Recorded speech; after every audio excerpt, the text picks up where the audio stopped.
Okay, here we are. Courtney Smith. Good to have you. Thanks for having me, Diana. I'm excited to be here. Yeah.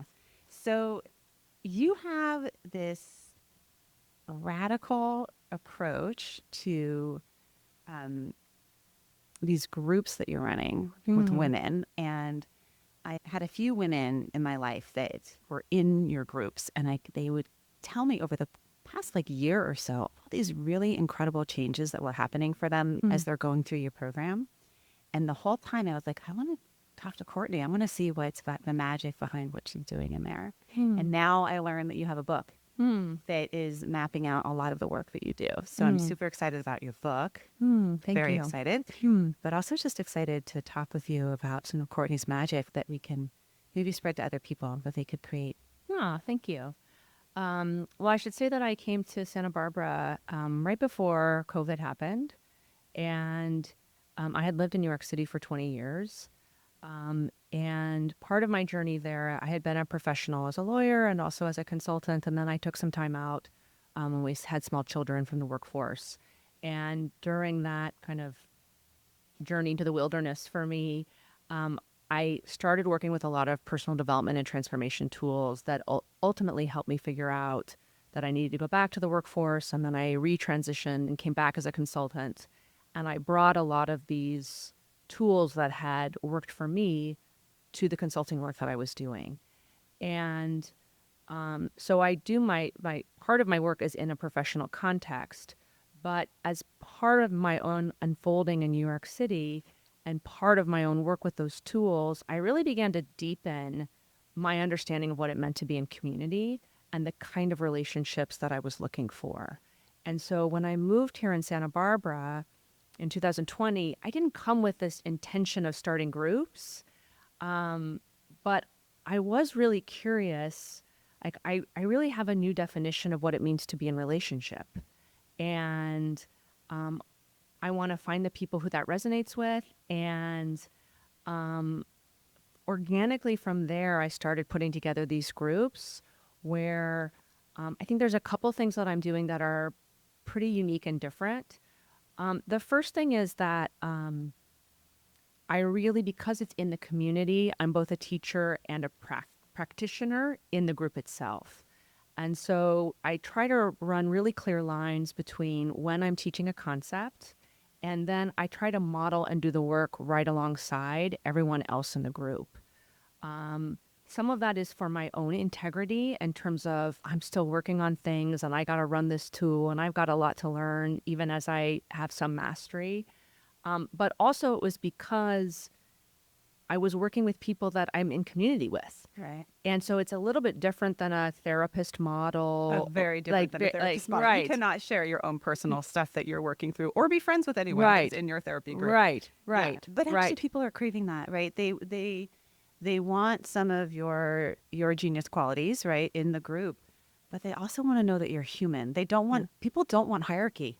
They yeah. don't want it.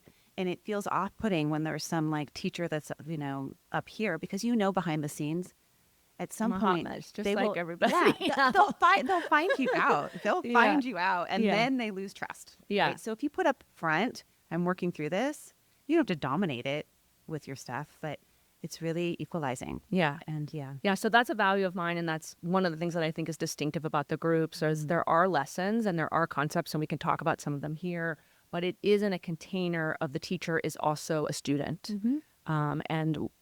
and I have some clear boundaries that I run in order to make that happen. But I am very much practicing alongside What are those people. clear boundaries? Um, well, like one thing is I'm pretty there's confidentiality boundaries for one thing that are really strong.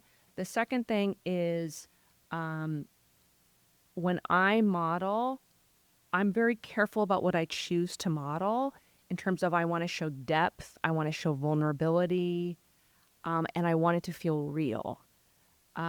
So I'm often, like, there's a lot of trust issues that show up when you're talking in group.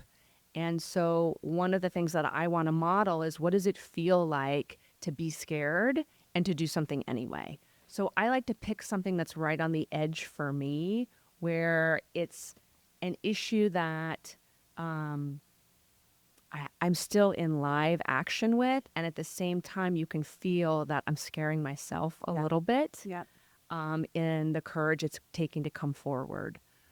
But at the same time, I have really strict time boundaries on how long I'm going to do that because um, when I act as a participant in the group, um, I want that just to be like one thread of many.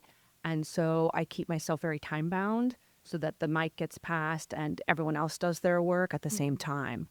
That edginess is so important, I think, in groups. When one of the suggestions that I make for folks is if you feel your heart beating when there's a little bit of a silence and you feel your heart beating faster and faster and faster, that is the sign to step in. Because then if you step in, you're going to ride a wave, an edge that is very beneficial for you because you're stretching yourself, that will be beneficial for everyone. So they can read it. There's an energetic read on the vulnerability of the human that steps up. Yeah. And as a leader, that's extra vulnerable. Yeah. So I love that. I mean, I think another example too is sometimes it's like me leading an exercise with something that's going on in my own life, but some of it is also just modeling like what does compassion and humanness look like in response to hearing someone else is going through something difficult. So there was one year, for example, where I realized like I had a lot of issues around crying in front of people. And like was worried what they thought, worried I looked messy, worried I like couldn't be as cogent of a communicator if I was crying.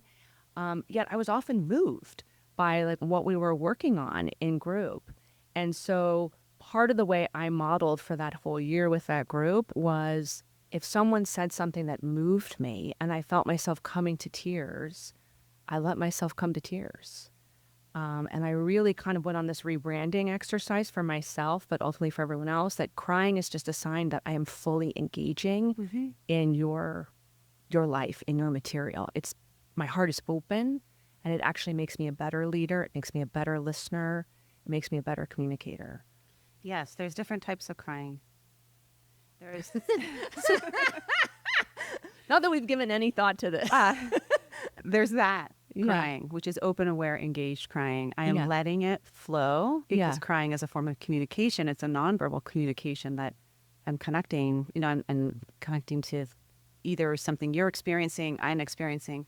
And then there's another form of crying, which is one of the things that you teach around victimy cry, which is I am crying to bring all of the attention in on me and have you all rescue me from whatever it is I'm feeling in this moment. Yeah. And I'm a huge believer in that first one. Actually, the second one can be okay sometimes too. Sometimes we need to be like a victimy cry. But the other form is I'm not crying, but I'm just holding it back. I saw my son the other day. He was actually crying, like he needed to cry, and the facial contortions that he was making to try and not cry were phenomenal, right? So we withhold our tears, but this is all part of relating, right? So what you're doing in the group is about relationships, and you said at the very start, you said, kind of like learning about what it means to be in relationship. So I want to talk a bit about that. What are the skills that you teach in group that are supposed to really be used in life, right? Group is a metaphor for life, or practicing for life. All right, so I could talk for hours about this. I know. I love it. So I guess the first thing that I want to say is one of the reasons I think the group is really important is because when like therapy is important, meditation is important, all of those other places where we make contact with ourselves are really, really important. But when we try to make contact with ourselves alone, then when we come back to regular life and we're now in relationship, the trick is how do I make contact with myself and be in relationship at the same time? Like, what does it mean to do both? Be in relationship with myself and in relationship with you. And so for me, the groups are this laboratory where we practice, like, what does it mean to be present? What does it mean to be able to name and be with my emotional experience and be with you at the same time? So that's the first thing that the group is about is recognizing that we tend to do one or the other We tend to either be totally eyes in, as you would say, two eyes in or two eyes out. What does it mean to have one eye in, one eye out at the same time, and actively practice that? Yeah, the one eye in, one eye out is, for me, the most fundamental tool in relationships that I can ever have, because I tend to go two eyes out and feel what everyone else is feeling and tend to everyone else's stuff and completely get disembodied from what's happening. And I shut down my own inner world to the point when I can no longer handle that. And then I just go zoop, two eyes in. And now you cannot access me. Like I am like fall walls. You will not be able to get in. So getting to that, it's like getting to that place where I have one eye in, I'm noticing my own body, my own breath, my own being that's here. And then Courtney's here too. I'm toggling. Yeah, I'm toggling. That's happening right now, real time, as we're doing this podcast. One eye in, one eye out. Yeah. Yeah. I feel that. Yeah. So that's kind of the fundamental thing. The second thing is I really do talk about what Katie Hendricks calls your inarguable truth. And you sort of alluded to it. Inarguable truths are the body sensations I'm experiencing, the emotions I'm experiencing, and then the fact that I'm having a story or thought.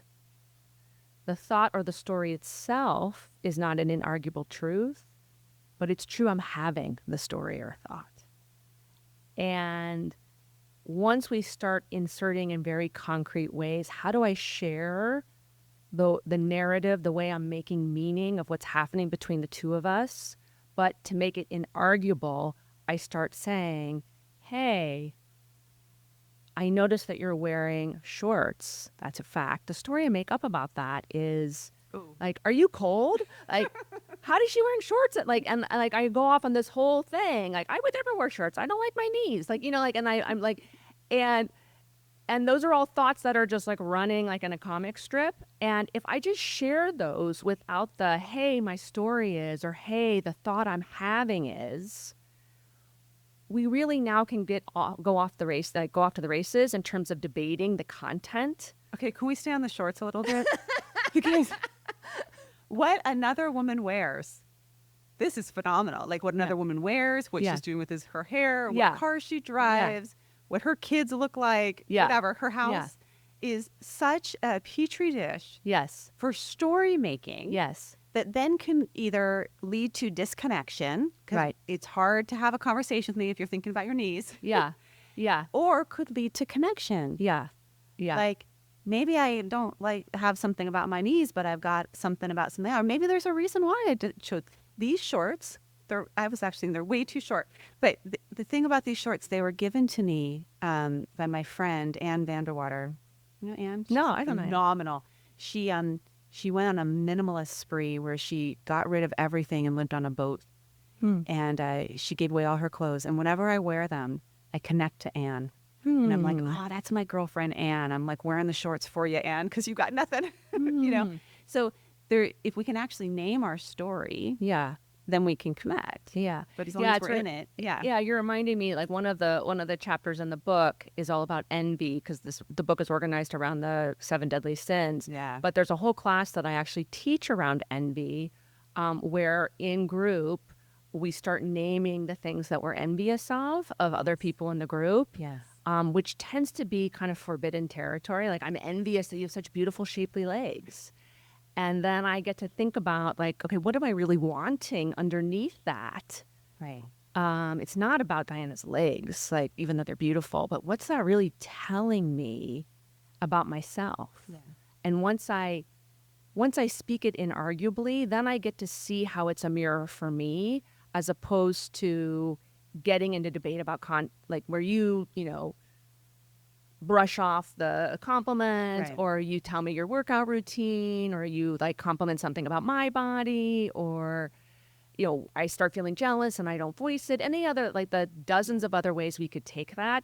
Once I name it in a way that's safe for you to hear it and safe for me to express it, then I get to work with the material and see what's really underneath it. Because my instinct, or many of our instincts, is to rescue. And the way that we rescue is either we put ourselves down. You should see my ass. Whatever. Or we try and oh, but your skin is the most glowing, beautiful, blah, blah, Right. blah. And then, Right. and this is how we engage at this sort of surface level Right. that prevents true engagement Yeah. and true ownership, right? Yes. True ownership, Yeah. right? So envy is it's such a fascinating, because it is that deadly sin. Like we shouldn't be, from Yeah. the earlier on, we're taught to not envy or to look away or to feel that having envy is bad. I often think of envy as the highlighting the thing within ourselves that maybe we've forgotten or haven't Mhm. tended to, or that we want to invest, not like in the form of likes, but like what's underneath that in terms of values, or underneath that in terms of something that you're creating in your life in some way, you Yeah, know? something that there's a want in there that you have not fully metabolized. Yeah, you haven't metabolized it. Come to clarity around, whether you've disowned it or whether it's something you feel is out of your own reach. And so you've kind of resigned yourself to not getting it. It's speaking to a deeper want that you haven't metabolized.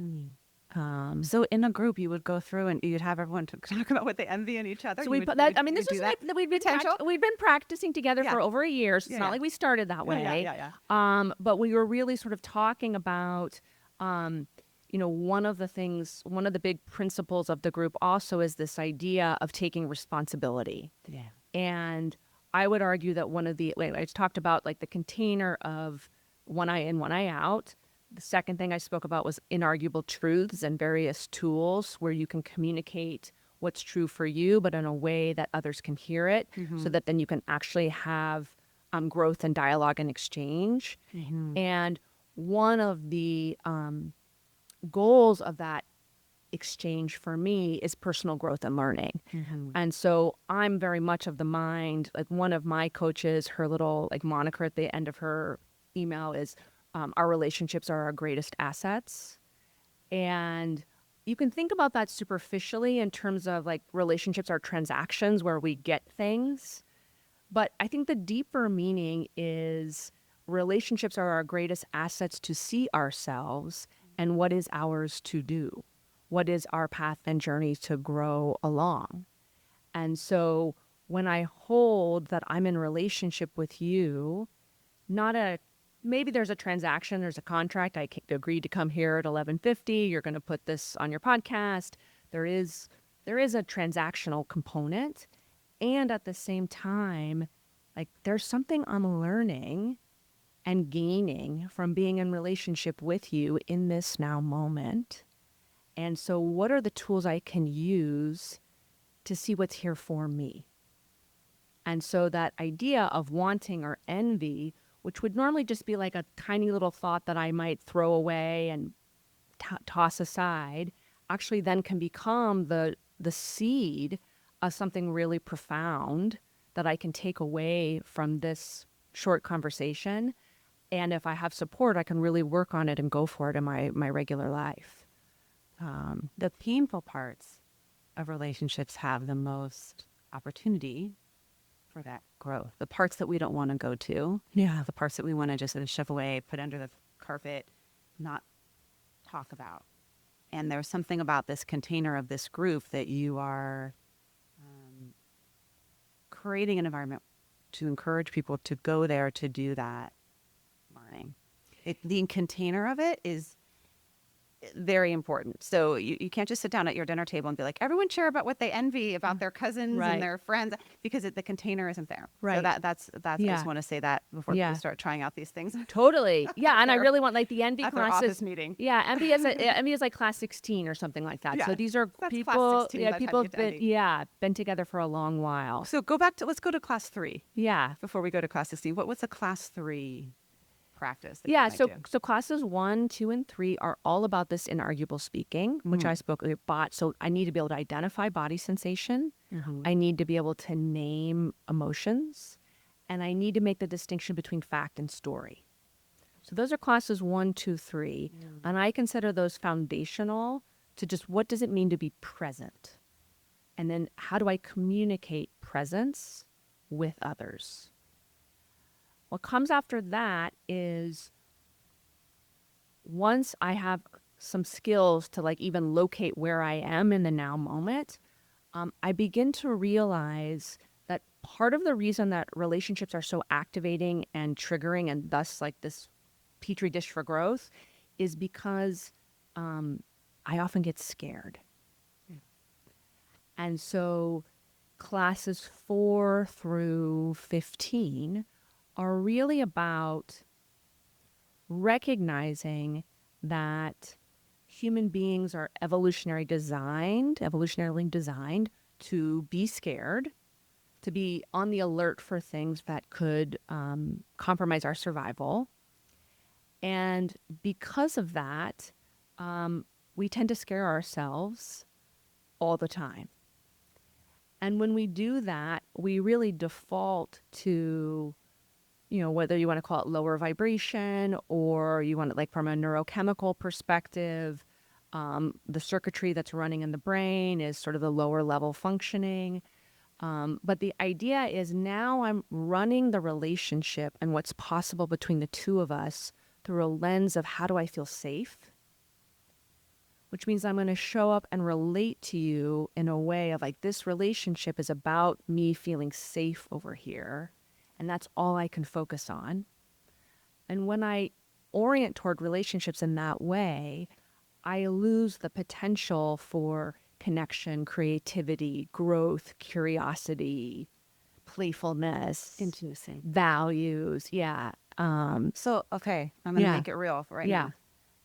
What scares you or scared you about, and I'll share mine. Okay. Okay. I'm throwing it to you first. Okay. What scared you or scares you about showing up for this podcast interview with me? This is for the listeners to know, this is the second time we've done this. Yeah. And actually the first one, I was way more scared Oh, for okay. this one. Uh-huh. But this is the second time we've done it because we lost the audio because I failed on the mic department, which is a classic Diana move. But what scared you or scares you about this with me? Okay. So I like to think of fear in like 3 broad buckets. Yeah. Either I'm scared about my security, which is going to be like something materially bad is going to happen to me, either physically or emotionally. I'm going to be scared because of loss of approval. Mm-hmm. So you're going to think something about me. The audience is going to think something about me. You're going to judge me. Who knows what I could, forget my train of thought and then maybe I come across as stupid or like those are approval fears. And then the third bucket is control, my need for control. And so those fears would be, like I'm in your space. We like it's your mic, your audio. We lost it the first time. I'm not in control of that. Like what's gonna happen? So when you ask me that question, I kind of go through and I go, okay, I know I felt a little nervousness like coming over here. Can I just be with that little twinge and flutter of butterflies in the stomach? The fact that I went and like checked my hair and brushed my teeth again before I showed up. I thought about my outfit a little bit. And I can go, okay, Courtney, like, was that a security, approval, or control? What was at risk for you? And for me, this is about approval and wanting you to like me, wanting you to respect me, wanting your audience to like and respect me. And of course, that gets a little activated anytime we come forward and put ourselves out there in any way. So that was my fear today. What about you? I love it. I relate to the approval and control one. The control one I think is newer because in our first interview, you were such a ridiculous badass. You knocked it so far out of the park. And as I said to you, I was so sad I didn't claim that, wasn't able to reclaim the audio because you were so good. And the control part of me is like, how do we make that happen again? Or also a little bit of like, how much, I think I could just pass it all to you and you just take the whole thing, Courtney, but then am I losing control of my thing? There's that like neediness to dominate, right? That can happen, I think, when you have 2 high power people in one spot. I think we're both high power folks. So that's the control. And then the approval part is similar to what you were saying of I actually didn't prep much for this one. I wanted to just come in and be authentic. And so there's a bit of like, am I going to say something or do something that just kind of sucks? I kind of felt like I sucked in my last podcast episode. So, like, I gotta like regain the approval because like not everyone is great. And so there's a little bit of that. I was really into approval with you in the last one. And a lot of that went down after we met. And I was like, oh, yeah, I remember Courtney. We're just like humans and you're great. So I don't have as much of that need for your approval, although I still would like it. It's always there a little bit. Yeah. But I love those boxes. I mean, and how interesting that how rarely it is the first true fear. I feel pretty safe in this building. You know, Yeah. we're not worried about someone coming in Yeah. or Yeah. Although I do find on the security issue, oftentimes, and we don't want to feel certain emotions, and so I actually put that as a security risk. Like if you're gonna like a hurt traumatic me, one? like if you're gonna hurt me, Be rejected. yes, Yeah. exactly. Or I'm gonna ask you for something, and then you say no. I have to feel disappointed, Yeah. and can I bear the experience of being disappointed? Yeah. And we can feel this like so acutely with our kids, right? Like they come home from school and they've had a bad day. Someone was mean to them, or like the kid was not very nice. And like the mama bear energy kind of comes up, like I'm going to call the parent, or I'm going to call the teacher, I'm going to quit my kid to make sure this doesn't happen again. Yeah. And that's a security risk Okay. of like, I don't think this shouldn't have happened. My kid can't tolerate this, or it's not okay that they felt left out or hurt or excluded. And then I react to try to make sure that never happens again. So I just want to expand that security definition because actually I think a lot of what we're trying to do as we go through the day is not feel certain emotional states. Tara Brach calls it the false refuges. We have all these false refuges. We're trying to find a refuge from feeling that fear. Yeah. And that's the safety. Yeah. Seeking Yes. safety. Yes. Which Yes. is different. There's a really classic compassion-focused therapy line where they talk about there's a difference between being the man on the porch with his dog versus the man on the porch with his gun. One is seeking safety. The other feels Secure. secure. Yeah. Yeah. Yeah. And so we go to all these false refuges of controlling our kids or micromanaging our hair, or controlling the podcast, Yeah. whatever. Yeah. Yeah. Yeah. And I just loved the example that you brought around control because, if both of us kind of came in here with like, this is my agenda, I want to make sure that I hit these 5 tools and I want to talk about the book and that, and I could come in here like that. Yes. And you could come in here like, these are the things I want to make sure I get accomplished, and I'm going to be in control. I'm going to be like, this is my podcast. And then you would feel us trying to hold on to control. And that would be the tenor of this conversation. And it would flow really, really differently. And we might feel in control temporarily. Ironically, the thing that we're like scared of experiencing, we actually then like kind of dial up to make sure we're experiencing it in that way of being. But in any case, we would lose kind of the magic of co-creatorship, of like improvising and my thoughts pinging a thought over there for you, and you coming to some new understanding about the work you do because of something I said, or vice versa.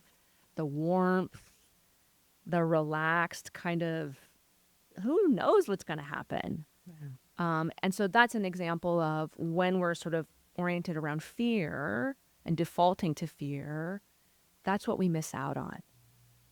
And so the group is about practicing identifying how often we are orienting from fear. And then once we see that about ourselves, then there are a whole host of tools we can use basically to internally secure our own safety, either in approval, control, or security, so that then we have access to these other ways of being. Let's do one tool to secure our own safety, and then let's access some of the other ways of being.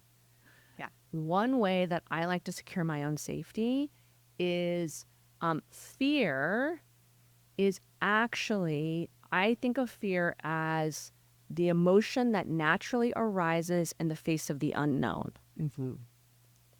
And fear left unchecked orients on safety. What could go wrong? What do I have to do? All of the like extra attention and vigilance that turns on, the cortisol that turns on when we're scared, it defaults to paying attention to making sure nothing bad might happen. A shift move to actually secure our own safety is actually, what if I see that the unknown also contains all possibility, all opportunity for growth? And actually, I can't grow unless I'm willing to be in the presence of the unfamiliar. And so now I feel safe because my value is about growth and possibility and curiosity. That's what I'm really interested in, rather than defaulting to some sort of need for safety. Actually, my safety is my ability to grow. My safety is my ability to learn. And I can take fear and the attention that comes online with fear and now redirect it to, what am I learning? It's directing it to an open field. Yeah. An open field of awareness, an open field of allowing whatever's going to pop up, pops up. I mean, I'm a gardener, and it's always the we call them volunteers. Mm-hmm. The volunteers, the volunteer tomato. I have volunteer sweet peas in my garden right now that just decided to pop their little heads up in the pepper bed. You know, they're going to be the strongest. They're the ones I'm actually watering because they chose to be here, right? And if you're so hypervigilant on the fear and weeding every single thing possible out in that bed, you're going to miss out on the sweet peas that are the great, strong volunteers because they just self-germinated. Yeah. And the Beautiful. self-germination is fabulous. Like that's the creative flow that we can experience with each other. Yeah. And for me, the idea is then, even if something quote unquote bad happens, if I really trust in my ability to learn and grow, I may not like that the bad thing has happened. In fact, I might really, really, really hate it. But there is a deeper part of me that has like a deeper sense of safety, which is it doesn't matter if something bad has happened because I'm in charge of whether I relate to it from a perspective of learning and growth. And that's my safety, is how I choose to respond to it, rather than this external definition of safety of things need to go my way or nothing painful needs to happen in order for me to feel safe. I now am sourcing safety from something that is in my control, which is the orientation I bring to those external events. Yeah, that orientation sounds to me like flexibility. It sounds to me like the safety is, no matter, it's the improv. Whatever comes at me, I can respond to what comes at me in a transformative way. I don't have to like it. If someone is throwing something at me that is painful or hard, or life is throwing something at me, there's a, there's sort of a danger in that, like, it's always your responsibility to have post-traumatic growth like that. There's always like a little bit of that kind of danger. But what you're really arguing here is that your safety resides in your ability to respond, your responsiveness, and your openness, which is the complete opposite of what we've evolved to do, which is to close down, get narrow, shut it all out, isolate from ourselves. And that makes us actually quite less it makes us vulnerable, more Yeah, vulnerable. My son, who's learning how to drive, my little 15-year-old, he's learning how to drive. He went out with his driving instructor, and he came back and he told me, he said, Mom, the most important thing when you're driving is that you stay loose.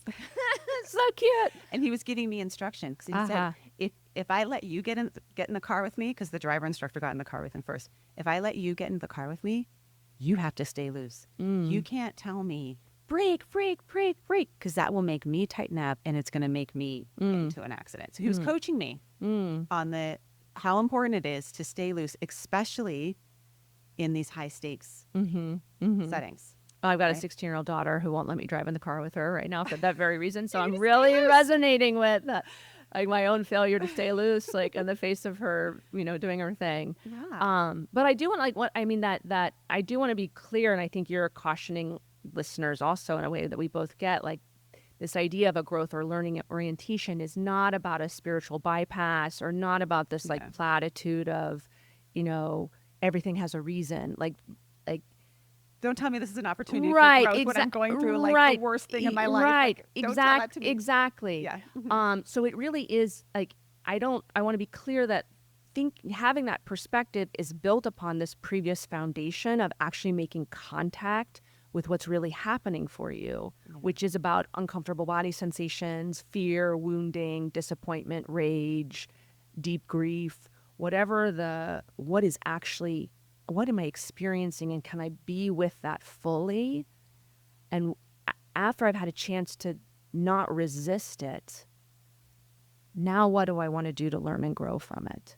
So it's like a both and of being with and the flexibility of knowing I can also, I'm not beholden to what is happening. Yeah, I can keep my bed open for the possibility that something's going to pop up here. I do not know. I don't have choice around what that is, but there will be growth. There will be some form of growth. Yeah. So that's the safety, finding safety. Yeah. I said one thing. Yeah. Of course, we extrapolate. Yeah. That's how we find safety. We see the possibility. We open to the possibility and the fear. Yeah. As opposed to seeking safety by closing down. Yeah. And then once that's there, the creative process. What are some tools and skills that you do in these groups, or you worked on with yourself to support the creative process of growth? So one of them we've already touched upon, which is really trusting that knowing your wants and articulating your wants is one of the ingredients that is vital in the co-creatorship process.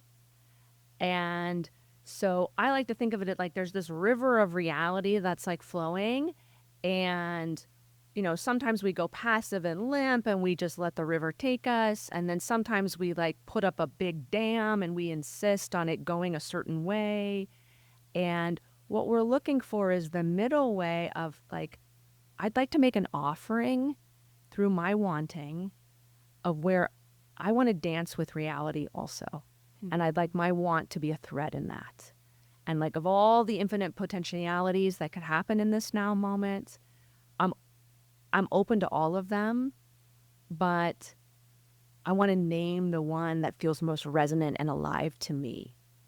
And part of why we do that in group is if I really believe that my wants are important, and not only just the actual want, but the respect for my wanting. Like what happens when I think of myself who is a creator, who has wants, who has sovereignty to articulate them. What if I also relate to you the same way? And you're not an object here to get me what I want, but actually, what are your wants also? And can we trust that we can find a way to get all of those wants met? Okay, let's do it, Courtney. You're like just throwing me the perfect pitch here. So what are some of your wants right now in your life as a creator? Well, I'm really excited to have more people hear my work. Yeah. That's really, really lighting me up. Like planting seeds with as many people as possible, and then seeing what resonates and who responds. That's a want of mine right now. What's one of yours? I have a want for more ease and flow of the energy, the tremendous amount of life force energy that I have inside of me, for it to flow with less obstruction, with less busyness and micromanaging and forcefulness, and this goes here and that goes there, for it just to be a true offering that is sent out and that is helpful to the people that I offer it to, and is also regenerative back to me. Just clean, clear flow. Less effort. Yeah. Beautiful. And as part of this conversation, is there anything I could do to help you feel more flowy and easeful? I'm actually really feeling it right now. Huh. And Great. yeah, and I feel the flow with you. I feel that there's not a lot of effort we're just co-creating. Mm-hmm. And I'm also feeling you using your voice and sharing your gifts. Like I'm receiving the gift of that want that you just described. Is there anything I can do to support your want of No, I mean, voice? just being here is exactly what I wanted. Yeah. And I appreciate you having me. Yeah. And I guess that's the other thing that I'm really wanting is I love collaboration, and the magic that comes from co-creatorship. And so for me, putting things out there and then not getting the feedback loop I can do it, but it's not my preference. I really do like to feel the dynamic energy, whether it's with someone in a podcast or in a classroom setting. Yeah, I appreciate getting to talk, not just the podcast, but I get to talk to you, who I have so much respect for. Yeah, the collaborative process. There's the fear that blocks the collaboration, right? Because I think, at least for me, I love collaboration and I'm scared of collaboration because of those two fears. Approval and control. Approval and control can be real barriers to collaboration. I know. Yes. Yeah. Yeah.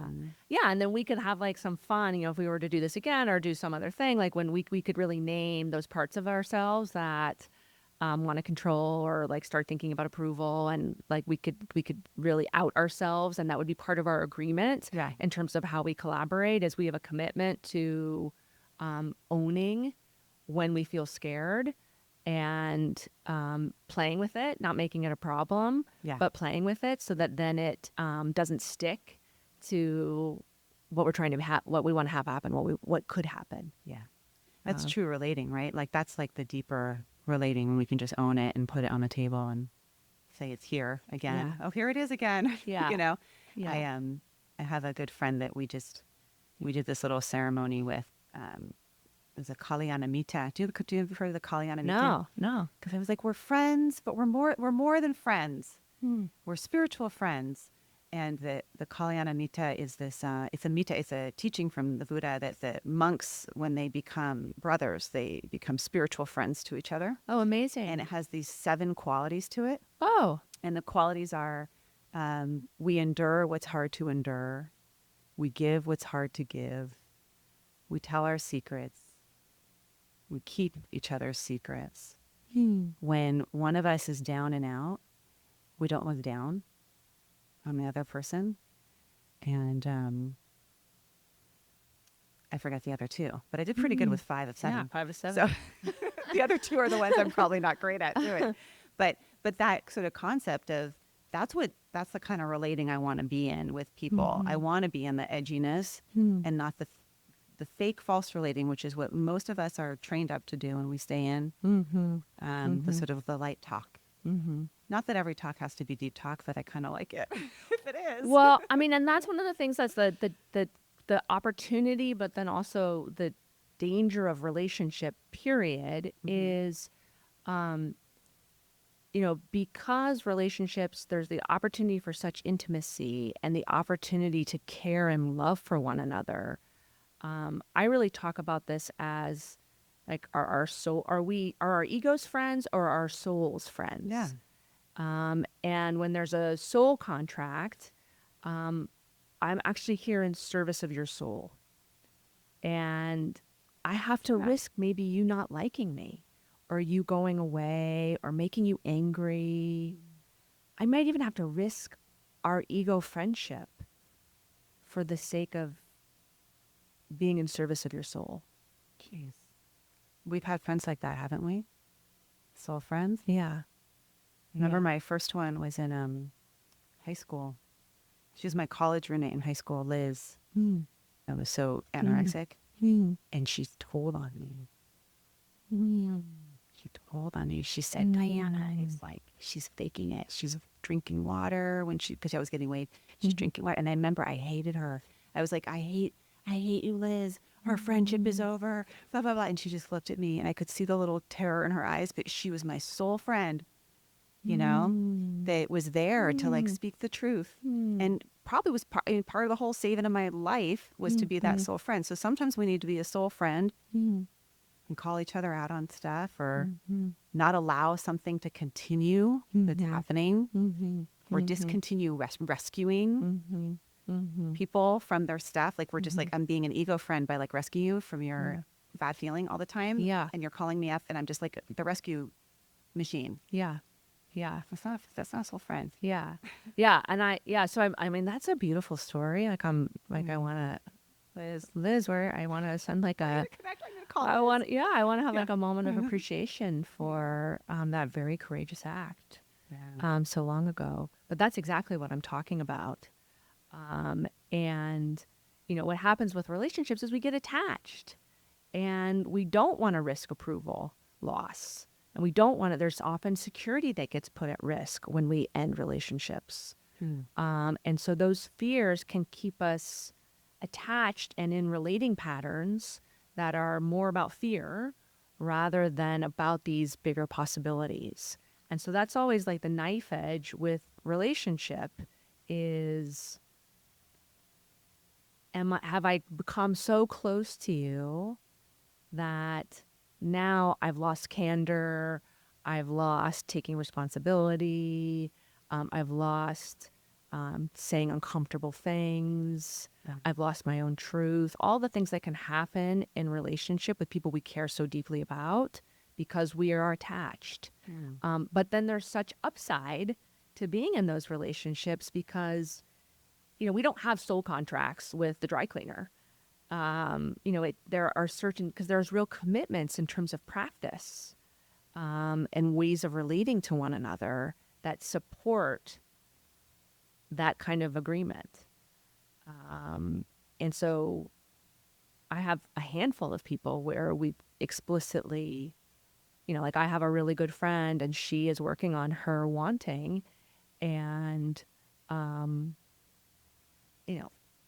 I don't strong arm her into going to things the way you might with like other friends. Could you please come with me to this? Oh, this would mean so much to me.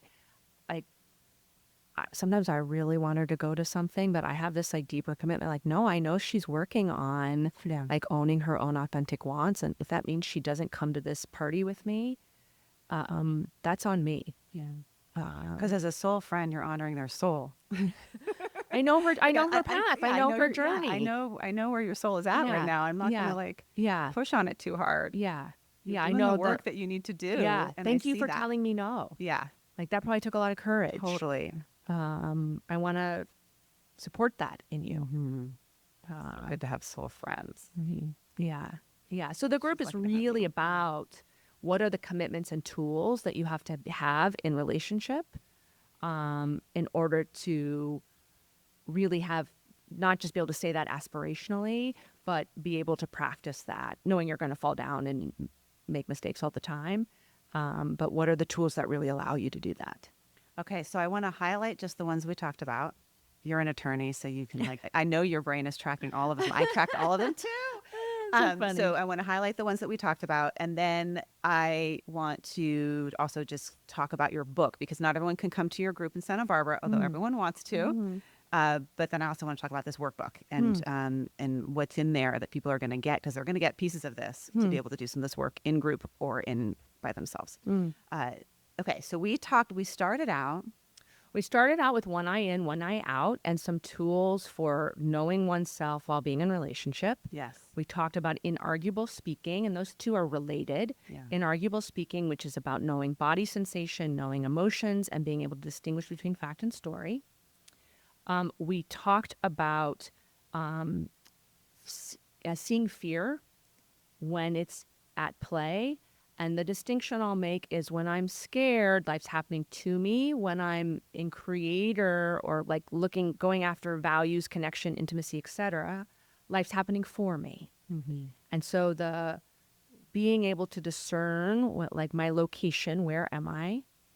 And then shift moves to approach life from a place of safety. And there we talked about like a learning growth mindset. We talked about wanting.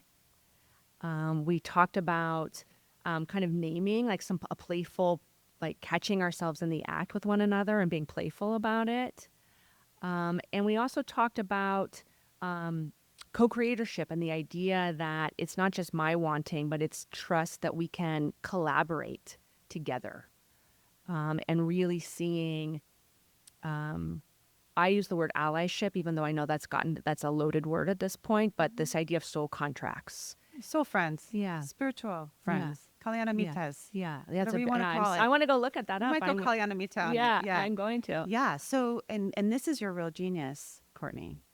You have the capacity to have the attorney mind that can organize all this material. This is complex, deep material, and make it the way you just made it. Like we talked about this, we talked about this, we talked about this. But then you have the capacity to do it, to demo it. Very few people could do this with me. We just did.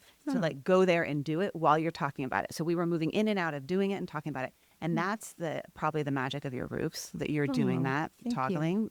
True genius energy in this space. I'm super excited for you. Super fun. Thanks. And then this gets manifested into this workbook. So tell us a little bit about that. Okay. Everyone wants to go get your workbook now. Okay. Yeah. So the workbook is called Choosing Wholeness Over Goodness. And it is a companion guide. My co-author and friend, Elise Lonin, wrote a book called On Our Best Behavior that came out several years ago. And it was using the construct of the 7 deadly sins, but through a secular perspective, to really identify and explore the various stories women have internalized about what it means to be, in quotes, a good woman. What are our stories about femininity? And specifically in the domains around gluttony and body image, lust and sexuality, pride and ambition, sloth and rest, envy and wanting, greed or money, and anger. And the book was a bestseller, and really, I think a lot of the audience responded with, "You're naming something I didn't realize I had internalized. I thought I was through this, but it's actually quite pernicious. Now, what do I do about that?" And so the workbook is a lot of the tools that we just spoke about, but they are applied specifically to the context of the stories you've inherited in any of those domains, with the opportunity to release and let go of one of those stories and then reclaim a new way of thinking about your relationship to anger, pride, wanting, money, sexuality, or body image, but through a more self-authored, like, this is actually my truth, rather than one that I received culturally. Beautiful. Yeah. I am still waiting for this book to arrive at my doorstep. You know, I want to see it. Okay. I will be the first to talk about it as soon as it arrives, and I'm going to you. work my way through it. Okay. I'm super excited about the workbook, which is called Choosing Wholeness Over Goodness. Choosing Wholeness Over Goodness. Go order it. And if you're in Santa Barbara and you're a lucky few, you might get access to Courtney Smith's group. But I imagine this is just going to grow, because that is your want, for it to be a seed that feeds money. And we're going to continue to see where that goes for you. It's going to be wild and wonderful in all of its forms. Thank you, Courtney. Thank you. Honor and delight to spend an hour with you. I loved being here too. Thank you. Thank you so much for listening to this episode of the Wise Effort podcast. Wise Effort is about you taking your energy and putting it in the places that matter most to you. And when you do so, you'll get to savor the good of your life along the way. If you would like to become a member of the Wise Effort podcast, go to wiseeffort.com.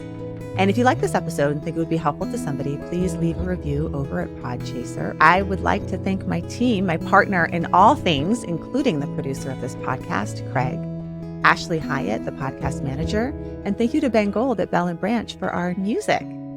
This podcast is for informational and entertainment purposes only, and it's not meant to be a substitute for mental health treatments.